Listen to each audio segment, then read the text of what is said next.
What's up, guys? Mason the Brock Henderson here, and this is the Blacklist Season 6, Episode 1, Dr. Hans Koehler. Very excited to come back to the series because it's a really good series. It's one that's held my interest for a long time, and unfortunately I just have not been able to come back to it for a while because I've been reviewing other stuff and I've been busy, and now that I feel like I have time to sit down and really come back and review these shows, we're going to start with this one. So, one thing I will say, there wasn't really any sort of, I guess, previously on type of thing, which I was hoping there would be because it is on Netflix now. And sometimes Netflix, I know they do it for their shows, but sometimes they do like to give a little, like, oh, this is what happened last time, but they didn't do it here. So I'm going based on what little bit I remember, because my memory is not the greatest. But I do remember last season ended with Liz finding the bones. She found the guy that took them, and came to realize that the bones were of her real father, Raymond Reddington. So we don't know who this guy is that's pretending to be Raymond Reddington. But obviously she reconnected with her half sister, who was Raymond Reddington's first daughter before he had an affair with her mother. So I remember that stuff. I do remember Samara and Aram had their relationship, and she got seriously injured in one of the later episodes. She returns to work in this one. The doctor did ask her, are you experiencing anything else in this episode? So I don't remember if she was having some sort of issue after everything that happened, but the look on her face suggested she might be dealing with something, maybe some memory loss or maybe something along those lines. But they didn't really make it apparent in this episode whether or not she's dealing with something specifically. They just sort of hinted that maybe there is something going on that we don't know about. So if that's something that we saw last season, I don't remember that. But also, the team, there is kind of a little bit of distrust because Red did kill that guy at the end before he could tell Liz about what was going on with him. So, of course, there is that little bit of distrust of, like, he just murdered a man that we were going to take into custody and use him, and Red just kills him. Like, that's suspicious, right? There's something shady with that. So we started this season, and there is kind of that feeling of there's a bit of a disconnect, but Liz is doing her best to kind of make everything seem normal. She's talking with her half-sister. They're trying to figure out more about what happened with their real father and who this guy is, whether he killed him, whether he took his identity. But as we see in this episode, it looks like Liz is actually the one responsible for their father's death. So I don't know if that's something that's been hinted at before or if it's something that they just decided to reveal in this episode, or if maybe, because we do see she's still having some issues with her memory. So there could be a case where she thinks she killed her father, but in reality that's not what happened. There's something else going on. But it did kind of come out of nowhere a little bit. There are moments with her half-sister that are good, but there are also some that feel a little weak. It feels like they're just sort of expositing instead of really exploring what it means to both of them. I don't know, it was kind of 50-50 whether they focused on what it meant to them and whether they focused on, well, let's just give the audience the information. Because again, like, I don't remember how much of this has been revealed or not, but it feels like they just sort of revealed all of this stuff, like, oh no, I killed our father, I shot him with a gun, and then I guess Red had her memory kind of altered, so she didn't really remember what happened.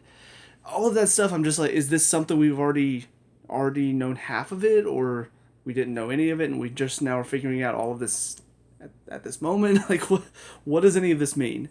So yeah, it's not bad. It just wasn't quite as strong, some of the scenes when she was with her half-sister, whose name escapes me at the moment.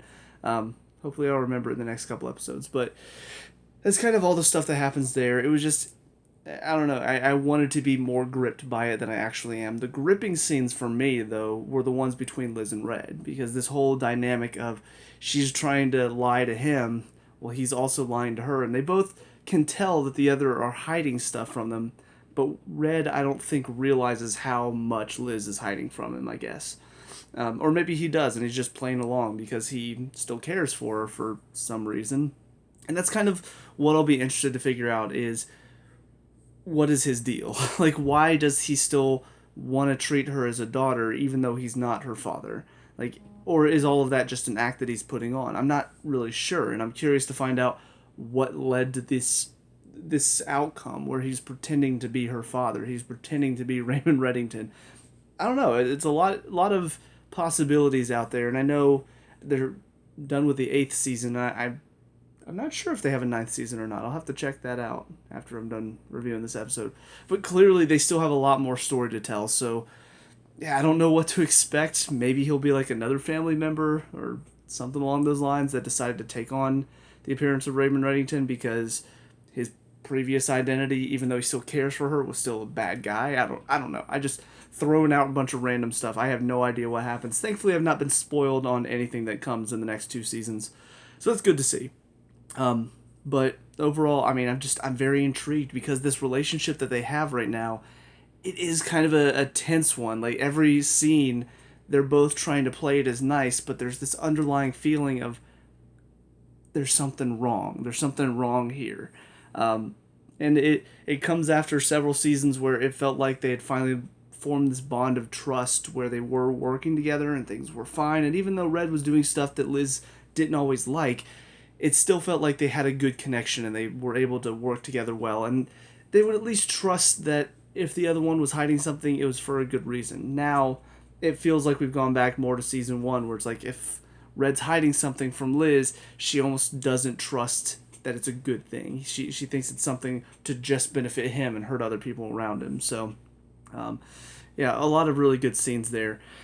As far as, I guess, the main stuff, kind of a weird start. Like, Red tries to rob a bank when this other robbery team is doing it.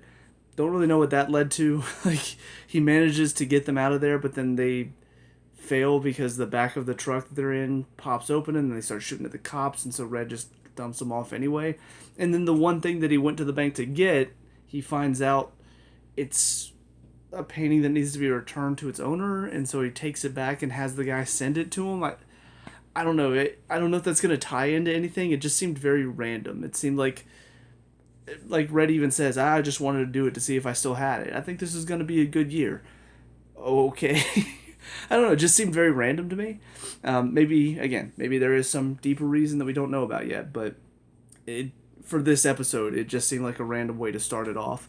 But then, of course, talking about the Doctor and stuff, I don't know if this guy, Moreau, is going to be kind of the overarching villain for this season, if he's going to keep coming back, or if he's just going to be somebody that they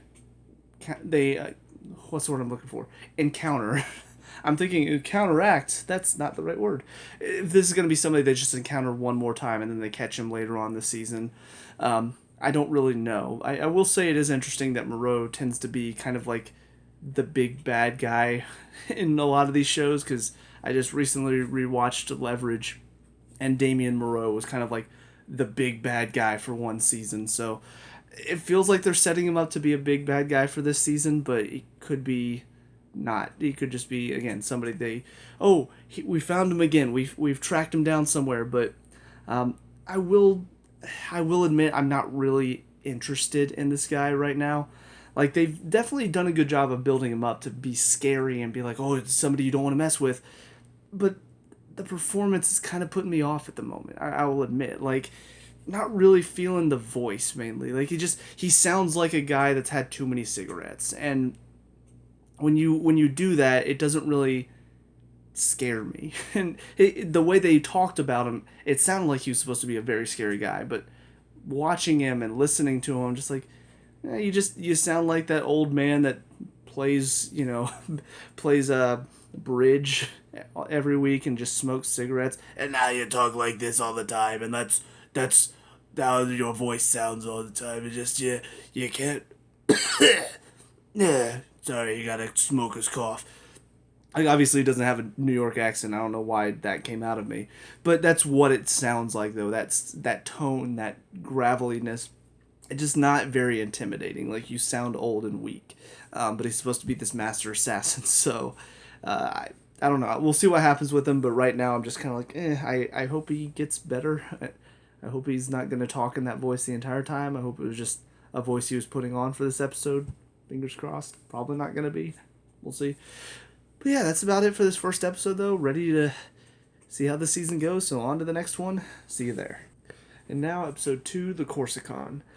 So yeah, it does seem like he's going to be coming back more, because this episode was about him and he didn't get caught by the end of it. So yeah, he'll probably be back. But what's weird about this one is the turns it took by the end of it. Because I really thought it was going to be kind of, when I saw the title, I heard it was about Moreau. I'm thinking, okay, so this is going to be like an epic showdown. He's only going to be around for one episode and then we'll be done. But halfway through, they deal with the bomb threat. He gets away. And I'm thinking, well, where else can this go? And then all of a sudden, they're celebrating their win for defusing the bomb. And then suddenly, this random cop picks up Reddington off the street. And I'm just like, what just happened? And it took me a while because I'm thinking, okay, so probably Jennifer did something about this, right? And so then, of course, Liz is talking to Jennifer at the end of the episode, and she does start talking about, how he was an obstacle that needed to be removed. And I'm thinking, like, you're an idiot. Like, you just made Reddington your enemy. But then all of a sudden, Liz drops the line, he only cares about who betrayed him. I don't know what he's going to do when he finds out it was me. And that's when it hit me. They picked him up right after Liz was on the phone with Jennifer, talking about, like, how she maybe doesn't want to travel down this road of looking into who he is and all of this. And Jennifer's trying to, like, tell her, you need to pick one. You can't do both. You need to pick. I'm just like, oh, she's the one that called it in after that call. She's the one that made the decision to say, all right, I'll be done with him for now. I'll get him out of the way. So yeah, I mean, it definitely brings up some more interesting dialogue for the future. There are going to be some things, though, that I can tell I'm already not going to like. This prosecutor that apparently she wants to run for governor and then she wants to run for president one day. I can already tell she's going to be a pain in the ass to watch. Just by that one scene that we saw with her in the prison with Reddington, when she's like, oh, this is going to be fun. I'm just like, oh, you're going to be one of those people who are like, oh, I'm so badass because I'm the one that's going to take down Reddington, even though you're really not. I mean, if we're being honest, even if he goes to prison because you're the prosecutor, all you did was just show up at the end with all the evidence and say, ha ha, I did it. It's like the Vulture from Brooklyn Nine-Nine. Like, that's who you are, but she's done it in a much more serious way, which also means she acts much more like a dick. So, yeah, as soon as Cooper brought her in and was, like, talking to her, like, hey, here's what he's done and all this stuff, I'm like, she's not going to take it. You could tell from that scene previously, she was not going to take that deal. She was not going to help them get Reddington out because she wants that win. She's that type of person that's like, no, it's all about me. It's all about what I want. And this is going to be a big win for her, so she's going to take it on, and she's going to be, even though she's not the one that did it, even though it's Liz that called in the tip that got Red arrested, in her mind, it's her. She's the reason that they got him arrested. She's the one that got him brought in. She's the one that's going to get him in prison, and it's all her doing, and she deserves all the accolades for it. And I just can't stand people like that. So I can already tell I'm going to hate her, and I'm sure she's probably going to be around for a lot of the season as well. But yeah, all in all, I mean, this episode, it was enjoyable. It was pretty fun. I will say I do feel like they're overusing the song and slow-mo bit a little bit. Like, I know this show has done that a lot in the past, but this one I think had 4 different moments of, like, they're walking slowly while a song's playing behind them. Like, there's several moments of that in this one. I'm just like, what is going on? Why are we focusing so much on this gimmick? Like, it's cool when used in moderation, but you use it this much in one episode and it kind of throws you off a little bit. But yeah, the bomb maker, he was kind of funny. Like, I don't know, it was weird because he's the one that made the bomb, and yeah, he's like freaking out because it doesn't seem like he knows what he's doing, but then he easily disarms it anyway. I'm just like, okay, so were you just playing with them, or did you actually know what was not? Did you actually not know what was going on because you were a little drunk? Like, I couldn't really tell what his deal was, but he was kind of funny, but he's in and out really quickly. Again, Moreau, just not a fan of the voice. It's still that same old scraggly voice that just sounds like he's had way too many cigarettes throughout his life, and that's just not intimidating to me. It's kind of interesting to see that he actually got the face change to look like this consular. Is that the name of what the guy is? I will say that guy is pretty dumb, because I don't know, if I were in that type of position and the guy's holding a gun to my face and he's like, hey, I need you to tell me all of this stuff. My thought process would not be, okay, I'm going to do all of this and he's not going to kill me. My thought process would be, why would I trust that he's not going to kill me when I tell him all of this? Like, it just seems odd, and maybe some people just act differently in those moments when fear and a gun barrel is staring you right down the face. But in my mind, I'm thinking, yeah, you're going to give him all this information, and then he's going to kill you anyway. So you could save lives if you would not give him the information. But instead, like an idiot, he gives him everything he needs, and he gets in the trunk like he says, and then he gets shot and killed. I'm just like, well, there you go. You kind of deserved it, because you just gave him everything he wanted. You didn't even, like, give him the thought of, like, what if I'm lying about it? Because if you do, well, then guess what? He has a reason to keep you alive to be sure that you're not trying to screw him over. Or at least in your dying breath or whatever, if he's going to kill you anyway, give him false information. So that way, yeah, he's going to kill you, but guess what? You screwed him over too. And he has to deal with that. So, I don't know. Maybe some people act differently in those fight or flight situations, but I feel like it was a really dumb thing for him to just give him all the information just because he threatened to kill him, even though he's probably going to kill you anyway after all of this. So that was a little weird, but yeah, again, I'm not a big fan of Moreau. I don't know if he's going to be kind of throughout the season or if he's going to disappear for a little bit and then pop back up later on. I don't know what their plan is with him. But at the moment, I don't know. He's not that intimidating of a villain for me, and I'm just not that interested in him. So the rest of the stuff, though, again, with Red and with Liz, all of their scenes are pretty interesting. I will say Jennifer is getting a little on my nerves just because the way she's talking, it sounds like she has kind of this I know more than you attitude when she talks to Liz. Like she talks to her in a way it's like, no, we need to do this. Like I know what I'm doing and I need your help to do it, so we're doing this. It just sounds a little bossy. It sounds a little too much like she thinks she's better than Liz. Maybe that's just the acting isn't really portraying what she's saying. Like maybe the directing was a little off and maybe the actress playing her is just a little too bossy with her tone, but it makes me feel like, no, Liz, you're just taking orders from her basically. Like you're just letting her control you right now. And I kind of feel like the Liz we've seen is somebody that would not just be like, oh, okay, yeah, we'll go do what you want. It's okay. I'll go do what you want. That's kind of what it feels like their relationship is right now. It doesn't feel like it's kind of what's the word I'm looking for? Symbiotic is the word that's coming to mind, but I think that's because Red used that word a couple times in the last episode. But it feels like they're not equals in this partnership. It feels more like she's the one that's really spearheading it and like, no, this is what we need to do, and Liz is just kind of along for the ride. Like, okay, yeah, we'll do that. So maybe that'll change as the season goes on. And I don't know. I'm kind of curious to figure out more about Jennifer herself, and maybe some of what she's talking about isn't completely the truth either. Like maybe there's a bit more to her, but I don't know. Something feels off about their relationship right now to me. But anyways, that's it for the second episode. So on to the third one. See you there. Now episode 3, The Pharmacist. So this one so far is probably my favorite episode. Not just because it's the most well written, but also has a lot of stuff that... This was January of 2019 is when this episode was released, and a lot of interesting implications in 2022/2021.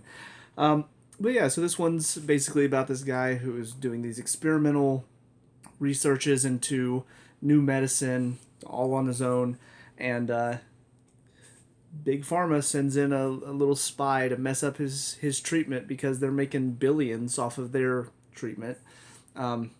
So... yeah, I mean, it's pretty relevant. It's pretty interesting this came out 3 years ago now, and now we're living in a time where there's a big company that's basically selling their treatment for something, and we're all being forced to take it, basically, and they're making a bunch of money, even though there's supposed to be a treatment that works for this virus. but all the doctors and experts that are tied to this company are saying, no, no, no, there's no treatment. That doesn't work. And we're all just supposed to be like, oh, okay, sure, it doesn't work. We believe you. Here, take our money. Just like, that's the thing. I don't understand. There's stuff like this that exists all over. There's books about it. There's media about it. There's movies, TV shows, all of it. And there's so many people that are just like, oh, you're making millions of money and off of millions of dollars off of this, and you're telling me to keep letting you make the money without doing my own research? Okay, sure. Just put the handcuffs on, chain me up, take control of my life. I don't care. Sorry, little rant because 2021 was a rough year and 2022 has not started that much better. But yeah, also the other very poignant line thrown out from Reddington in the trial itself is when he talks about how the people in charge benefited from making this decision to work with him. They benefited from what he did with the task force for years. And then as soon as it becomes inconvenient for them, they're like, oh, that didn't exist. That didn't happen. And the fact that they're able to just lie like that. And again, something, I mean, not everybody sees it, but a lot of people are seeing is how willingly they'll be like, oh, no, that didn't happen. No, that didn't happen. That doesn't exist. Even though there's plenty of evidence to show, no, you said this or you did this, or changing their mind. Being full force, oh, no, that's wrong. And then doing that thing that they said was wrong and being like, we're doing it for a good reason. So many politicians are like that. And yet, still, again, so many people just eating it up. Like it's just, oh, no, we trust you. We trust you, politicians. Yeah, continue to lie to us. We trust you 100%. Even though you said the exact opposite thing, what you're saying now, 6 months ago, we trust you. I mean, this show is just, there's been a lot in this show that it's been very interesting to see, just because a lot of it, you kind of feel like reflects real life. And again, people look and say, oh, see, it's on a TV show. That stuff could never happen here. Why couldn't it? A lot of the stuff that we're seeing is happening. Like, it's weird to me that people can't break that boundary between reality and fiction and say, sometimes fiction does reflect reality.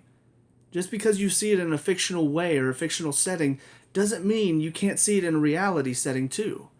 And yet people just want to deny that, no, they wouldn't actually let us see this if they were doing all of this stuff. You think they have complete control over everything? You don't think that maybe it's in their mindset of, oh, if we show it in a fictional world, well, then people will believe that it's just fiction. So anyways, that's my rant. I'm done with that. As far as the story between Liz and Red in this episode, though, very interesting.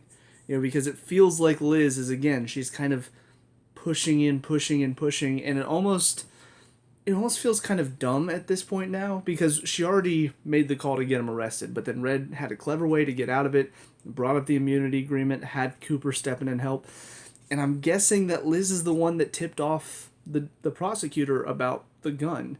And honestly, the look on Reddington's face, they didn't talk about it at the end of this episode, but he looked shocked whenever they brought up the gun, with the numbers scratch off, or the, what's it called? I can't remember the thing now. I feel like Samara, which that story is, I don't know how I feel about that, because again, I saw the look on her face whenever the doctor asked about the memory thing. So I figured this was going to come up eventually, where she's having trouble remembering something. So in this episode, she forgot sabotage. I don't know. She's not telling anybody about it, and I feel like this is going to turn into a thing between her and Aram. And I'm just like, why? Like, do you not trust them to help you? Do you not trust Aram to give you help whenever you're dealing with this? Instead, she's like, no, I'm just going to lie about it because I don't want to lose my job. Great, you're probably going to cause issues down the line because of that. But no, the serial number was marked off of the gun, and he looked shocked by that. And then he also brought up that the cop basically did an unwarranted search and seizure on him, which I think will turn out to not be true whenever they find out somebody tipped them off. And the cop will probably be able to talk about it as well, and who's the one that made the call.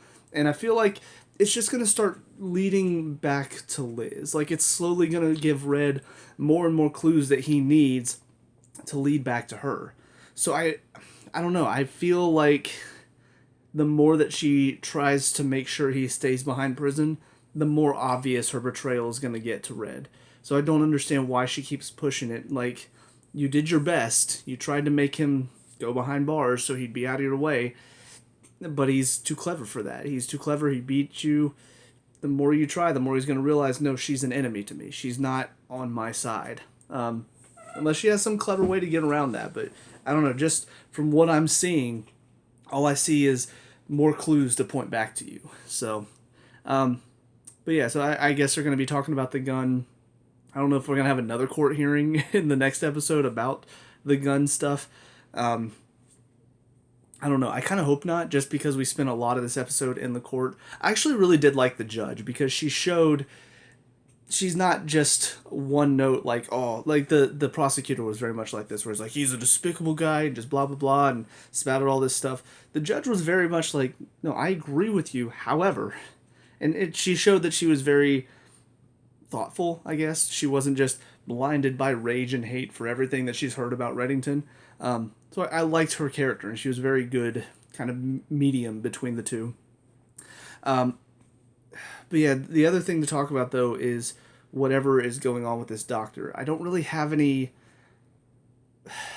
I guess, any good ideas yet. The only thing that comes to mind is that Reddington needs this doctor to either get him something that'll help him, or get somebody that he cares about some medicine that'll help him. And he's the only doctor that he can go to, because he's not corrupted. He doesn't work for some company that's going to milk him dry. He's just a guy that wants to basically solve all these problems, however it takes. So yeah, I don't really know who it's going to be for, though. Like, maybe Reddington is dealing with something we don't know about, and he's going to be the one to help him, to give him the medicine to help save him. Or again, it could be somebody that Reddington knows that we haven't heard about yet, that he's trying to save. But yeah, it's always interesting kind of piecing together what Red's plan is for the season, and trying to figure out how each case ties into what he's trying to do, whether it's a red herring for the team to get them off his back for a little bit, or whether it's actually something that is a part of his master plan and what he's trying to do for the season. So yeah, all in all, I mean, it's another good episode. So far, it's been solid. There have been some issues here and there, but it's been solid so far this season, and it's got me excited to see what's going to happen next. So all in all, I'm looking forward to the rest of the season. So that's it for this episode, or these videos. So let me know what you guys think down in the comment section below. What were your thoughts on these 3 first episodes? And leave a like and subscribe for future Blacklist reviews. See you guys in the next one. Peace out.